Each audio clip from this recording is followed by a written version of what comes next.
Senator Marsha Blackburn of Tennessee took part in this briefing. She's a ranking member of the Senate Commerce Subcommittee on Consumer Protection, Product Safety, Data Security. She has been deeply involved in technology issues for a long time. Senator, good to have you with us. Thank you for being here.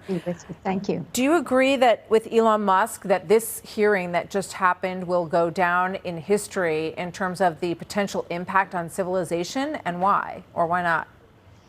Yes, you know, Martha, one of the things I do believe this should have been an open hearing so that the American people could see it. And we've been working on emerging technology and AI issues for quite some time. Yesterday, we had a Commerce Committee hearing on it and a Judiciary Committee hearing.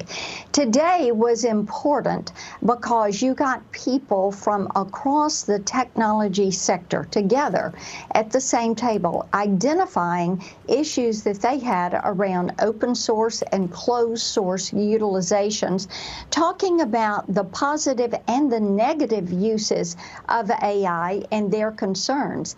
And from that regard, laying those issues out so that everyone could hear them, and understanding that not all members of the U.S. Senate have been as involved in technology issues as some of us that are on the Committee of Jurisdiction. I thought that this was a good way to get everybody up to speed and to heighten the awareness that with ChatGPT, and Sam Altman was there today also, that is where so many people first realized what was going on with AI absolutely. And how it could be used. So why weren't the American public able to watch this? What was so secret that we couldn't watch what was going on in there? You know, that was a decision that Senator Schumer made, and he chose to have it as closed door. I was pleased that staff could come in, and I also was very pleased that so many members, as soon as they left the room, were talking about what they had heard and how it benefited their understanding of the use of AI.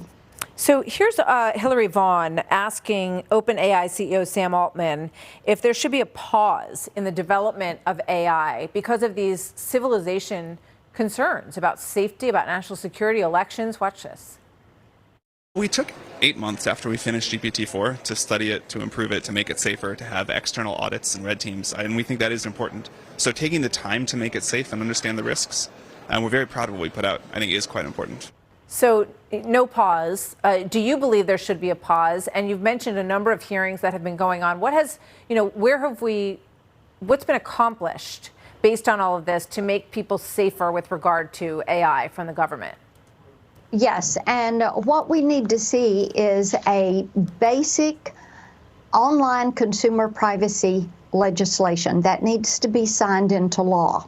This is an issue that has been there for 10 years. And Martha, with all of these hearings, what we're hearing from people that are involved in the industry is you need to allow people to protect their privacy in the virtual space. Right now, you don't have a way to protect your virtual you. And if you're on an open source platform and that information goes into that open source platform, then that information can be used. Voice cloning, facial recognition, all of that is an issue. You know, it's crazy because we've been talking about this for so, TikTok, everyone said, oh, we have to ban TikTok. Then suddenly we don't hear anything about it anymore. It's just poof, the issue seems to go away. So what do you say to people who watch this and say, well, what is actually happening to keep us safer? Because one concern is that technology companies are such big donors to political campaigns that when push comes to shove, people really aren't willing on Capitol Hill to actually regulate them. Yes, and that is why you have not seen an online privacy, consumer privacy bill, because big tech has fought it. Everybody says that is step number one. If you're going to put the guidelines and the guardrails in place, you have to do online consumer privacy and give the consumer the way to protect themselves. Yeah, I know that's something you've been trying to get to for a long time, and you've even reached across the aisle to try to do that as well with Senator Blumenthal. So we'll keep following it. Thank you, Senator. Good to see you as always. Thank you. Yes.